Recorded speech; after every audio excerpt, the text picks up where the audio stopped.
Hi everyone, and welcome finally to the very first episode of the Cancer Killers podcast.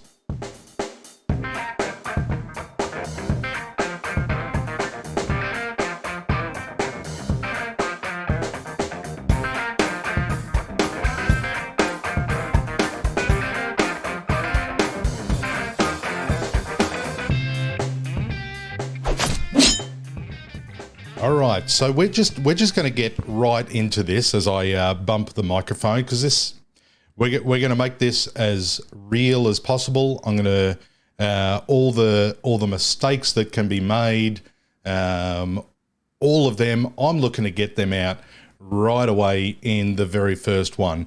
We've been pushing together to try and get a bunch of things organised to make sure I get the video right for you. Can't tell you how much that's been fun getting that together. Trying to get that little backdrop happening. You would not believe how much fun that's been putting together. And when I say fun, know that there's inverted commas there.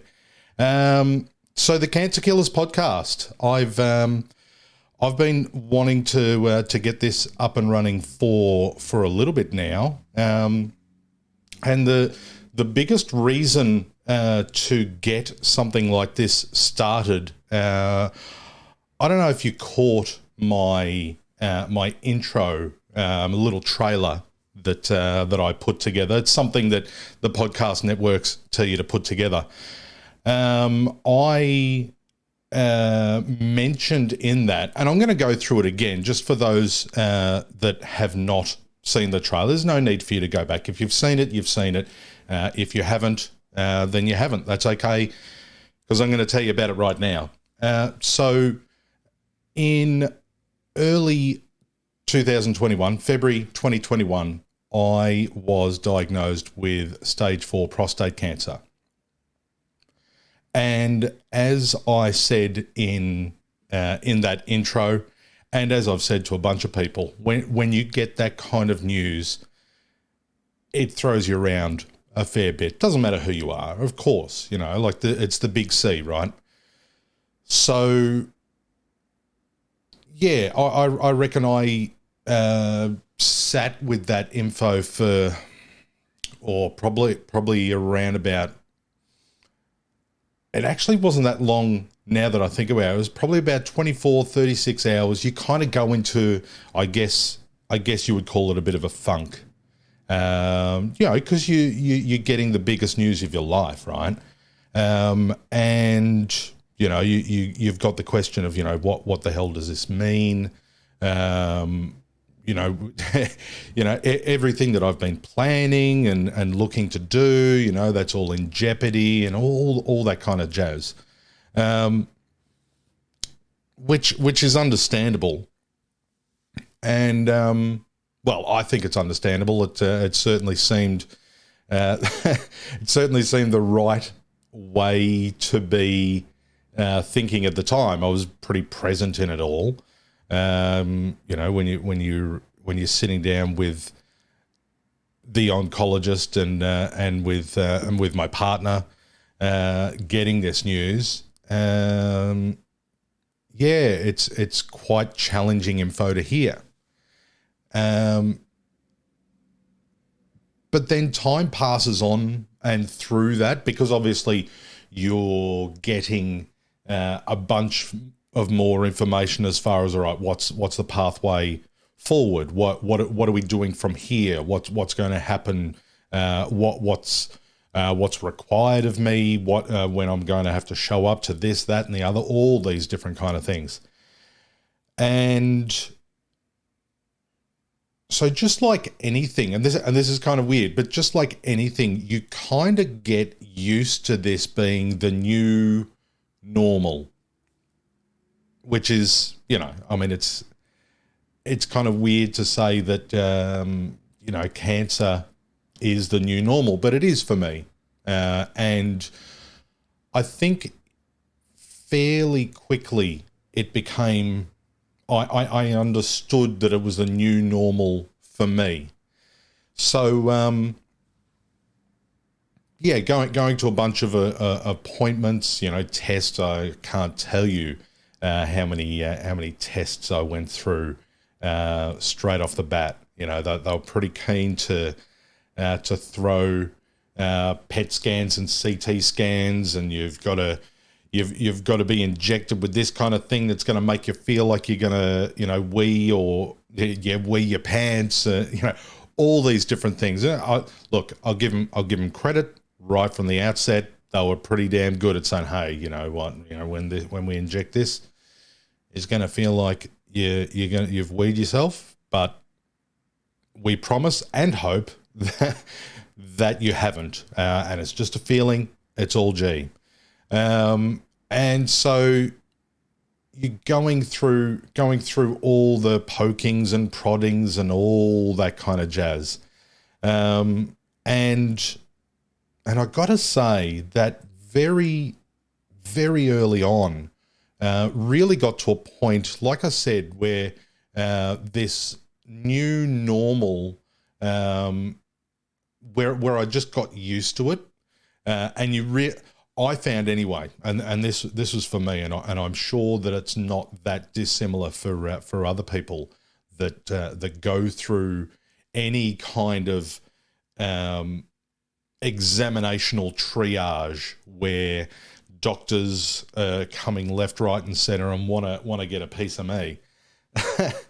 And I found I got to a point pretty quickly where I just detached from it, to a point where I'm like, look, they're just going to do whatever they got to do to this meat suit. And I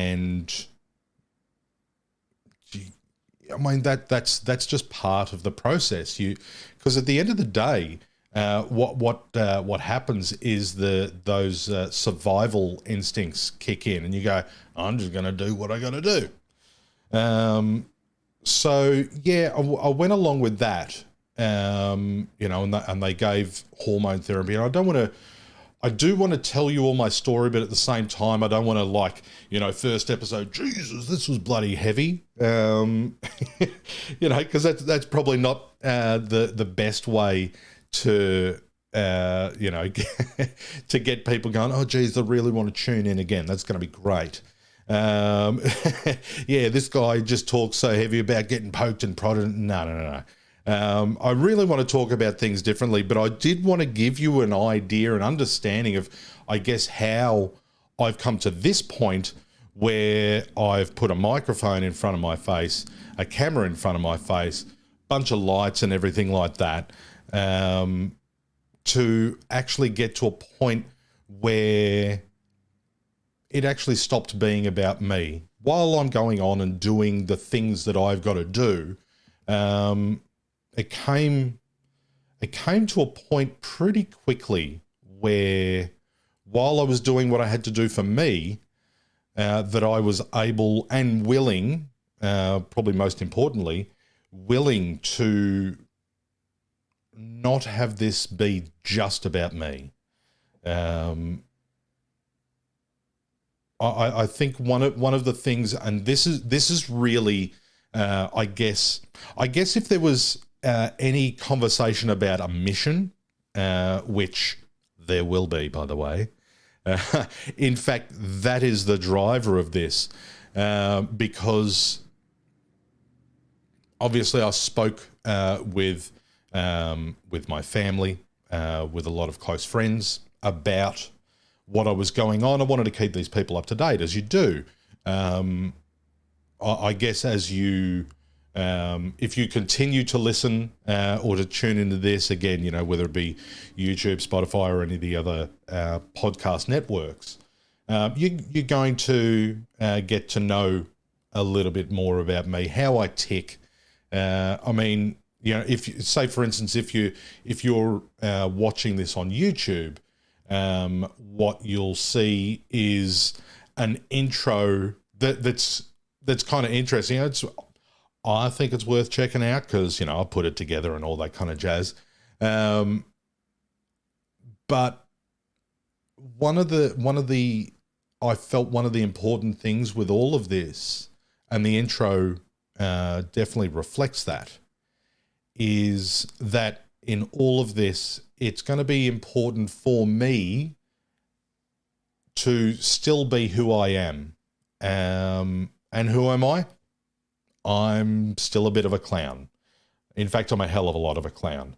I want to talk about this stuff in a serious way. I think there are some really important issues to talk about and to get them tabled, to get the conversation broader. We've heard all that type of hyperbole, all over the place. We've got to get the conversation going. But there's some real important things to talk about, and definitely, and this is probably one of the biggest things, is that there's a big misconception as to, say, for men, what the examination process is, and we'll get to that in a sec, because it ain't as bad as what you think. And I know I'm going in circles here. We're gonna have probably, who knows, probably a better formalized process rather than just a mind dump, or maybe not. Maybe a mind dump is the way to go. I don't know. We'll figure it out. This is episode 1. I'm going to cut myself a break on it with how I go about it. I think being as organic and as normal and as natural as possible is going to be the way to go. So moving back to the story, because we do want to, move forward. As I said, I spoke with a bunch of friends and I spoke with a bunch of family, obviously to let them know what's been going on for me, or what has, the path that I've started on with this cancer journey. And with that, I found myself pretty much with everyone just saying, whether it be a guy or whether it be a girl. If it was a guy, I'd say, I want you to do one thing for me. I don't care how old you are. I want you to go get tested. And if it was a female, I'd say, right, I want you to speak to your brother or your father or your sons or your friends, or male friends, of course, and go and get them tested. One of the reasons for this is, well, you got to know, with something like this, the symptoms are pretty mild, to put it mildly,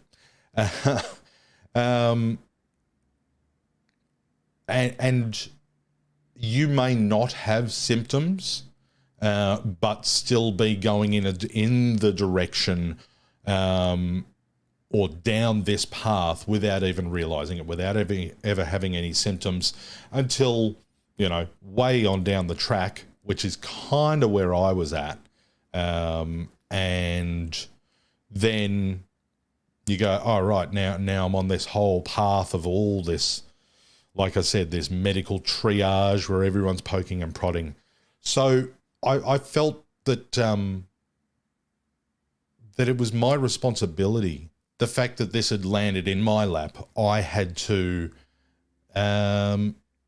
talk about it, because I had a willingness to talk about it, because I was unafraid to talk about things like this. And so over the course of time, and it was really interesting, because I'd spoken with so many people. Obviously, when news like this breaks, there's plenty of people that I guess come out of the woodwork. People I hadn't heard from for years came out of the woodwork, which actually made it really easy for me to say, hey, also, thanks for calling, thanks for messaging, thanks for emailing. Now do me a favor, go get tested. I want you to go get tested because it's really important. And we got to a point, in fact, so I've been talking like this since February this year. Late February is when I got diagnosed. And so when I started talking about it to people, it was right up there. Like I was doing that right from the get-go. And even I think last week, so what are we, last couple of days of June right now. And my partner came up to me and she said that I've spoken with someone else and they've spoken to their partner and they're going to, make sure that he gets tested. So all up now, I think we're up to about 36 guys that have gone to get tested specifically for prostate cancer. I'm pretty stoked by that. I think that's great. And not only that, what makes me even more stoked is that all of those guys have walked away with a good prognosis. And that's what that's all about, or essentially what me talking to you right now, but the whole time it's been about you can't be sure until you're sure, and that was a really, really important thing for me. So it was from there that I started to, I guess, evolve the idea. I've always been someone who's kind of not grandiose, but someone who kind of thinks big, thinks bigger picture. Like, okay, if we've been able to do this, what about if we did something else? What kind of outcome would that give? And so, this would be probably about 2 months ago now. So what? End of April, start of May 2021. I turned to my partner, Tash. She's got a name, Tash. Turned to Tash, and I said, I think I'm going to start a podcast. I said, because 35 guys, it was 35 at the time. I said 35 guys, getting them just in my, what would really be just my friends and family circle, and through Facebook and all that kind of jazz. If I can do that just with people that I know directly and kind of indirectly, what could we achieve if we took this message on a broader level, something where you don't have to know me from the outset to actually be able to hook into this message. And yeah, it was from there where I went, we need to take this thing bigger. I'm going to take a drink. We're going to keep this thing real, because when I got dry mouth from chatting, I'm going to need a drink. Thanks for that. So from there, it was a case of putting a mission together, and I kind of touched on this word earlier before, attaching some kind of mission to this, which I've done. So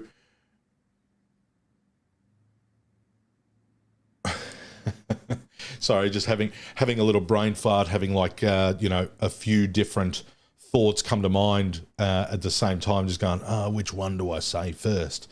So I decided that the mission was, and it couldn't be something lame, like, let's get 100 people tested, let's get 1,000 people tested. Like that was I mean, that's okay and that's great. Let's be honest, that's great. But being the fact that we've got the podcast medium and YouTube at our fingertips, I think, and not only that, because this is something that I said as well, is that this isn't something that just affects people in Australia. So I'm in Melbourne, Australia. This isn't something just affects people in Melbourne or Victoria or just Australia. This is a global thing. And so with the podcast, and obviously with there being plenty of dudes in the world, both my age, I'm 45, by the way, so pretty young for all of this. I thought we need to have a big mission attached, and we need to have the mission big enough that it's kind of scary and creates an element of how the hell are we going to do that? Because you only really do the big stuff and the important stuff when the goals are big and hairy. When it causes you to act in such a way that you can't just get away with doing the bare minimum. There we go. Got it out. Thank you, thoughts. So I said, okay, right. We are now on a mission. Me and Tash and whoever, anyone who hears this, I'm enlisting you on the mission to get 1 million guys tested. Now, the important thing, here's a really important thing with all of this, outside yet inclusive of the testing, is that there's a huge misconception as to how this whole prostate cancer testing / exam works.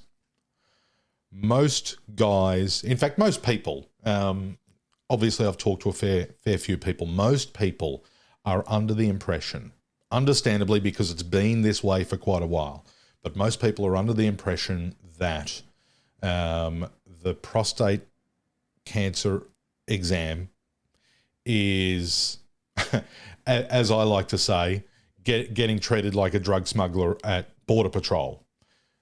Gloves on and needing a hug afterwards, right? Most of us are under that impression. I'm here to tell you that science is amazing and it ain't that way anymore. Well, it is when you go as far as I've gone down the journey, but for an everyday Joe that's just going to get tested, it's a blood test. It's a simple freaking blood test. And who cares about a blood test? No one cares about a blood test. You go to a doctor and the doctor says, yeah, I need you to get a blood test for X, Y, Z or whatever. We're like, all right, whatevs. We don't care. And this is because science is amazing. And I don't ask me when this came in or anything like that. I don't know. What I do know is that this is how it is now, and that it is a simple blood test for testing your PSA levels. PSA stands for prostate specific antigen. Go me for remembering that. And get the results in a couple of days, and you're off to the races. The test is also an ultrasound as well. In fact, I had both of them. Strangely enough, I had the ultrasound first, which did show an enlargement, and then the second doctor, he said, "Have you had a blood test?" And I've gone, "No, I did everything that I was told to do. I'm a good boy." And he says, "Well, want to have a I have a blood test. Like, we want to get the full picture here. And I'm like, yeah, I dig full pictures. Let's do that. And so to give you the picture, the PSA levels are supposed to be between 0 and 2.5. Now, I always had a bit of a laugh talking with friends and family about it, about me being an overachiever. In fact, always being an overachiever. It's not entirely true, but anyway, it was my way of laughing about it. My PSA levels actually topped out. Remember, they're supposed to be maximum 2.5. Mine topped out at 897, which, okay, it's certainly no Guinness World Record feat, but it was enough for that doctor. Yeah, yeah, I remember it really well. Actually, it was a Friday arvo. It was just after Australia Day, I think. It was definitely around the Australia Day weekend. It was a Friday afternoon. It was like 4:30 in the afternoon. Doctor calls me up. He's got urgency in his voice, and he says, "Hey, I've just gotten your blood test results back." He said, "I'm not saying it's cancer," and I've gone, "Bloody hell, okay." He's gone, "I'm not saying it's cancer, but I'm also not saying it's not."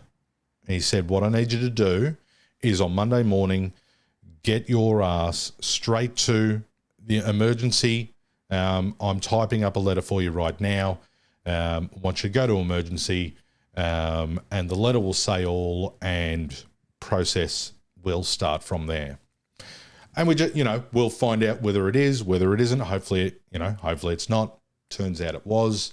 That's when I did get the test that guys are afraid of. And that's a conversation for another day too, because it's just nothing to be afraid of. Not only that, there's such a, and I'm going to say this, a little bit of potty mouth, there's such a bullshit link that we've put with that particular test, and what it means for a guy to have it. Conversation for another day, and we will have it too, because for those that do need to go down the path that I do, or that I have and that I am on, I think it's worth you being prepared, or at least prepared isn't the right word, because I don't want to make it seem scary, because it's really not.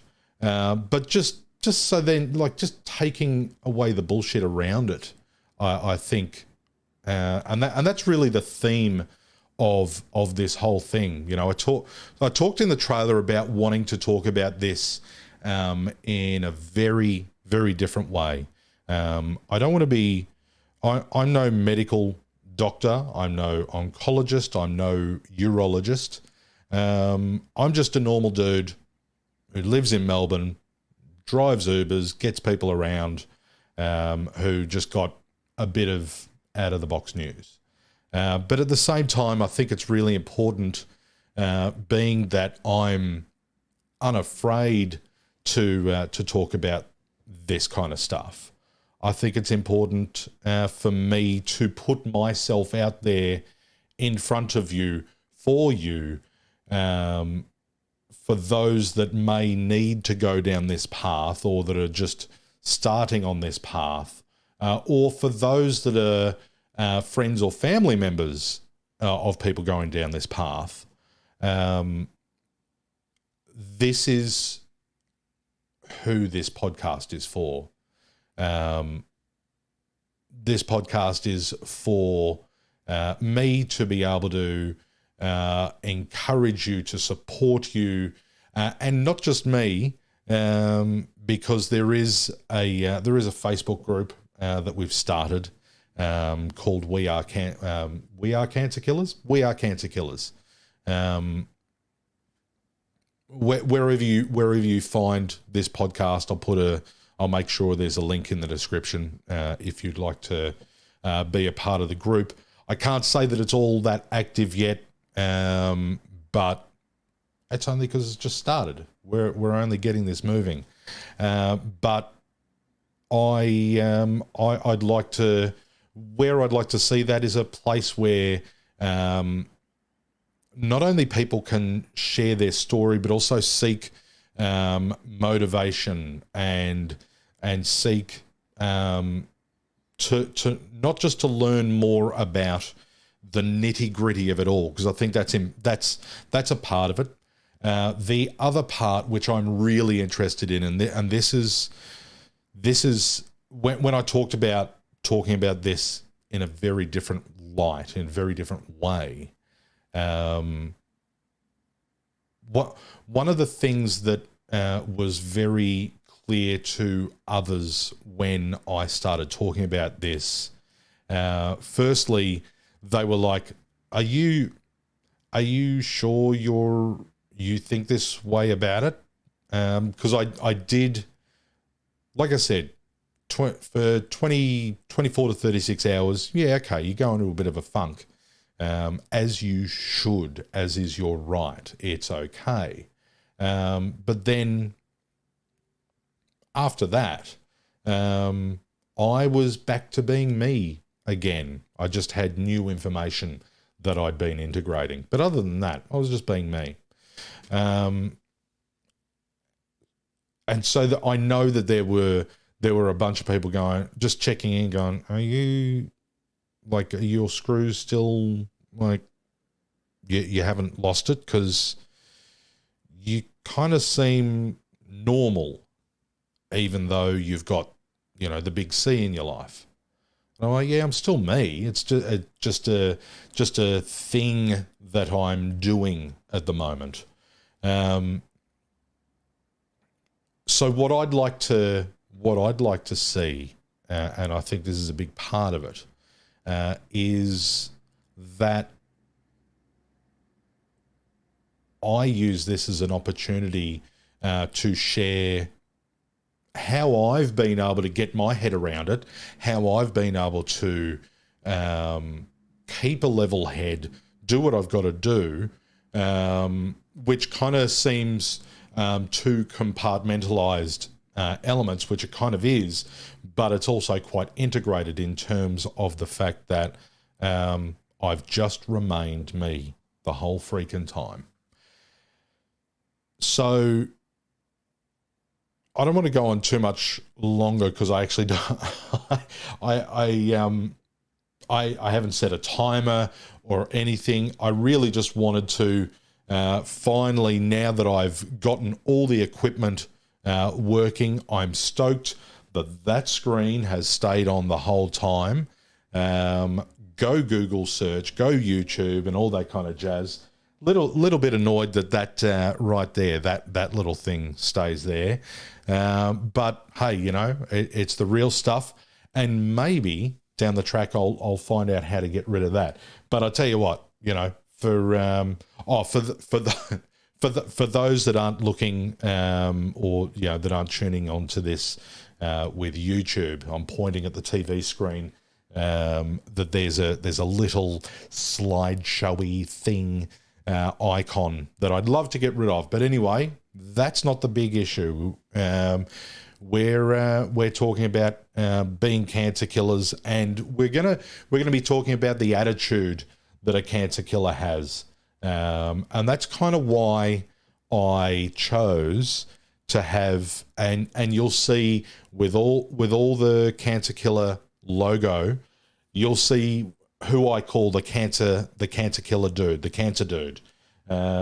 He's a bald dude because he's clearly gone through chemo, but he's just got this attitude of, I'm getting into this. I'm not avoiding it. I'm not trying to put off what needs to be done. I'm just going to do it. I'm going to lean in. He's a warrior. He's a bald warrior. And so you'll see that, like, that attitude that he's got. That's the attitude that I've got. And for those that are going to join me on this path, whether it be as someone who's actively going through the journey, or someone who is going alongside, or a friend of someone on the journey, that's the attitude. It's the warrior. Going to just take another drink. That's the attitude. That's the way we're going to roll with this. So I promise you, with the next episode that comes out, episode number 2. Oh my God, we're almost at episode number 2 already. This is crazy. We'll have a better format, and yeah, we're gonna go through it. I know that down the track, not too far down the track, I have some people, some close friends, and possibly some family that I'd like to bring on and discuss what they went through with all of this, what they've been able to take away from it, because one of the things that I've been very clear on right from the get-go, once I got cotton onto this cancer killer thing, and I'll discuss that probably in the next one, about how the cancer killer thing came about, that phrase and everything like that. Yeah, it's not just the people that are on the journey, it's also for those that are alongside them. And so this is going to be, this pod is going to be for everyone. It seeks to be a support for everyone in that position, because whether you have it or whether someone has it, you're a cancer killer. And that's the fundamental behind all of this, and why it's so important that I'm not just limiting this message to those that have it, is because it's similar to the saying, it takes a village to raise a child. It also takes a village to help someone through a serious illness or sickness or whatever. And so I take that same mindset into all of this. So yeah, that's an insight into why the Cancer Killers podcast has come about. And I do want to say, just before I close out here, that this would not be possible. Certainly by today, this would not be possible had some very, very generous people in my life, again, friends and family, who, when I put a GoFundMe campaign up to get the equipment to actually be able to do this in a way that didn't seem like I was just sitting in a dingy room or in a garage or something like that, just with my phone. I wanted to make this something that was very watchable and very consumable for everyone right from the outset. And for me, I just want to put out a huge thanks to everyone who supported the GoFundMe campaign.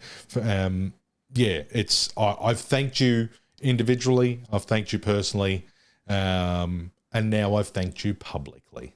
So yeah, without GoFundMe, without the support of those people, I would have gotten it happening, but I wouldn't have been able to get it happening this soon. So a huge thanks to all of you who've been able to give that level of support.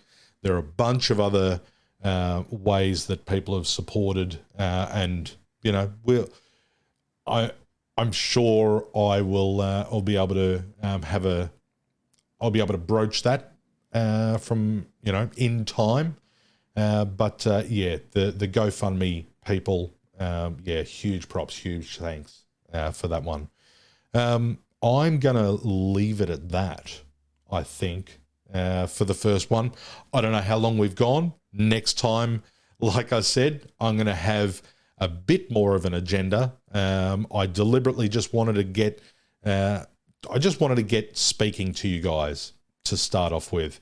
So then you're used to seeing my face. You're used to seeing my, get the camera angle right, my Cancer Killers t-shirts, because I've been having a little fun with Photoshop with them. That's Pac-Man for, get your angles right, dickhead. Right, so you see what's going on. That's a bit of amusement for those on YouTube. Sorry for those just listening. You're going to have to go over to YouTube and have a bit of a squiz at me not understanding, you know, camera mirroring. Hey, we're all good. So yeah, that's enough for me, from me today. Thank you for checking it out. And if you're still here at this point, thanks for sticking around. Thanks for listening to me blabber through this very first episode. It was an important one to get out, because I did promise myself that I would have this recorded by the end of June. I've done that because I think it's the 29th of June today.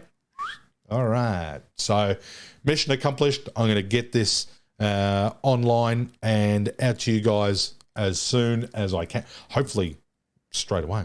I don't know. I'll see how quickly I can do it. I think that's it, guys. Thanks for sticking around. And yeah, well, how about we catch up for episode 2? That'd be great.